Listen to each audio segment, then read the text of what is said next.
Om Shanti, good morning. अंतर्मन की बातें में आप सभी का बहुत बहुत स्वागत है। ये है आज का पहला प्रश्न।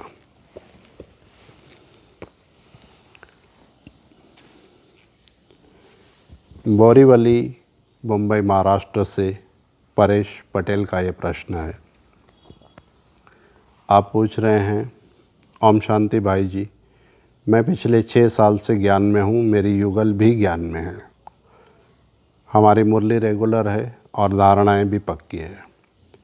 मेरा प्रश्न ये था भाई जी कि हम बाबा को याद करते हैं तो याद का आधार क्या होना चाहिए और किस आधार से क्या प्राप्ति होती है, और यथार्थ याद क्या है और उससे क्या प्राप्ति होती है, कृपया ये स्पष्ट करें। परेश पटेल, बोरीवली, मुंबई, महाराष्ट्र से। परेश जी, हम बाबा को कई तरह से याद करते हैं। याद के अलग अलग आधार हैं, वैसे तो कई हैं, लेकिन उसमें मुख्य 5 आधार हैं जिससे हम बाबा को याद करते हैं। एक है नाम, दूसरा रूप, तीसरा गुण, चौथा शक्तियाँ और 5वां संबंध, और एक है यथार्थ याद। तो आइए थोड़ा इसे डिटेल में जानते हैं। हमने देखा है कई ऐसी माताएं हैं जो भोली भाली हैं, ज़्यादा पढ़ी लिखी नहीं हैं। उन्हें सिर्फ इतना पता है कि मैं एक आत्मा हूँ और बाबा परमात्मा है और परम धाम निवासी हैं। वो बाबा को सिर्फ शिव बाबा के नाम से जानते हैं और उसी आधार से बाबा को याद करते हैं। इस याद से प्राप्ति ये होती है कि सतयुग और त्रेता में तो हम सभी सर्व खजानों से संपन्न हैं, और इस संगम पर भी हम सर्व खजानों से संपन्न ही रहते हैं। लेकिन ये जो द्वापर और कलयुग है, इन 2 युगों में भी हमें याद के आधार से प्राप्ति होती है। जैसे मैंने बताया कि हम बाबा को अगर नाम के आधार से याद कर रहे हैं, जैसा कुछ माताएं करती हैं, तो उन आत्माओं का द्वापर और कलयुग में भी नाम बहुत बाला होता है। उनके नाम का सिक्का चलता है और दूर दूर तक उनका नाम फैला हुआ होता है। वो बहुत नामचीन बनते हैं इन 2 युगों में। सतयुग और त्रेता में तो जैसा बाबा कहते हैं, हम सर्व खजानों से संपन्न हैं। दूसरा है गुणों के आधार से। हम बाबा को गुणों के आधार से भी याद करते हैं।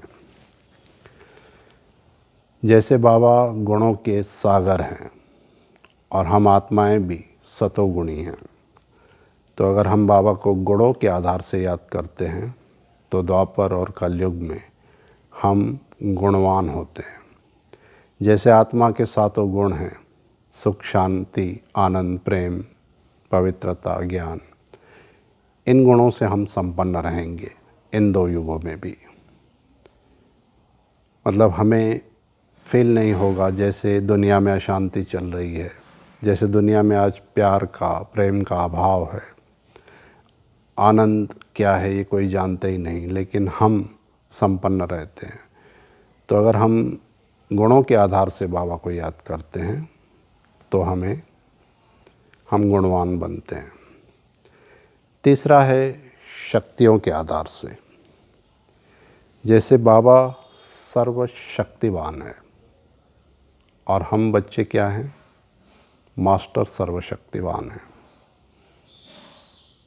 तो जब हम बाबा को शक्तियों के आधार से याद करते हैं तो इन 2 युगों में, द्वापर और कलयुग में, ये जो अष्ट शक्तियाँ हैं वो हैं तो हर आत्मा में, लेकिन वो शक्तियाँ उस आत्मा में विशेष होंगी जो बाबा को इस आधार से याद करते हैं।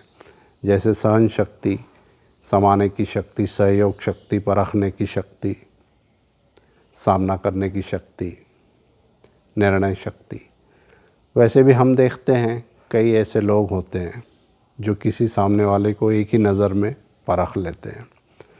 कई लोग डिसीज़न फटाफट लेते हैं और राइट डिसीज़न होता है उनका।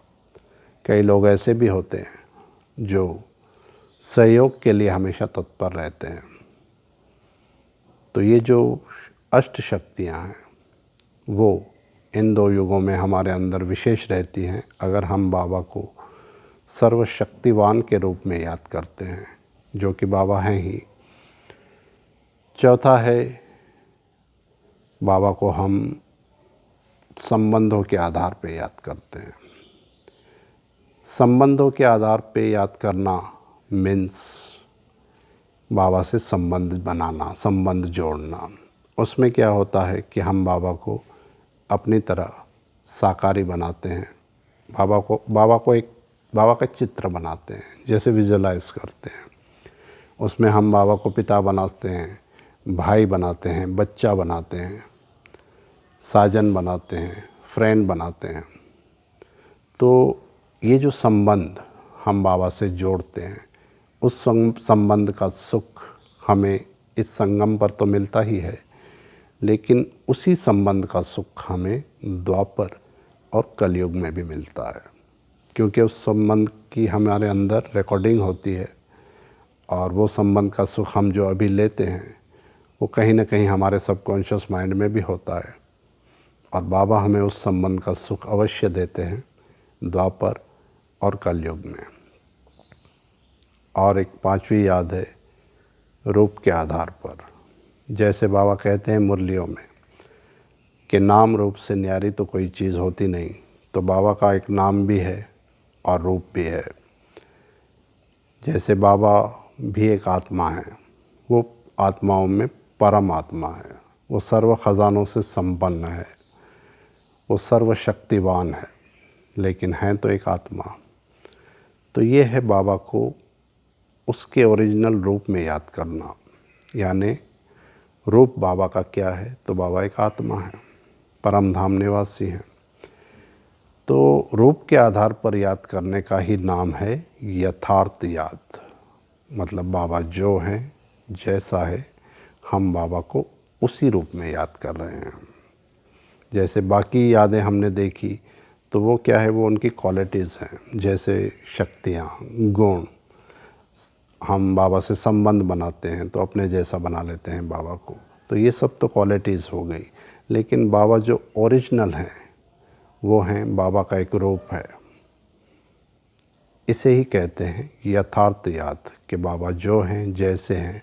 हम परम धाम में जाकर जो योग लगाते हैं, बाबा को याद करते हैं और बाबा की किरणें हम पर पड़ती हैं और जो प्राप्तियां हमें होती हैं, इसी को बाबा ने यथार्थ याद कहा है। और इससे हम सर्व खजानों से संपन्न होते हैं। हमें चारों युगों में हम रूपवान भी होते हैं, गुणवान भी होते हैं, शक्तिवान भी होते हैं, शक्तियाँ भी होती हैं। सर्व खजानों से संपन्न कहा जाए तो इसी याद से होती है। और सबसे बड़ी बात, विक्रम विनाश भी इसी याद से होते हैं, बाबा को ओरिजिनल रूप में याद करने से। तो ये है मुख्य 5 यादें जिससे हम बाबा को याद करते हैं और इस तरह से अलग अलग हमें प्राप्तियां होती हैं। ओम शांति। अंतर्मन की बातें में आप भी प्रश्न कर सकते हैं।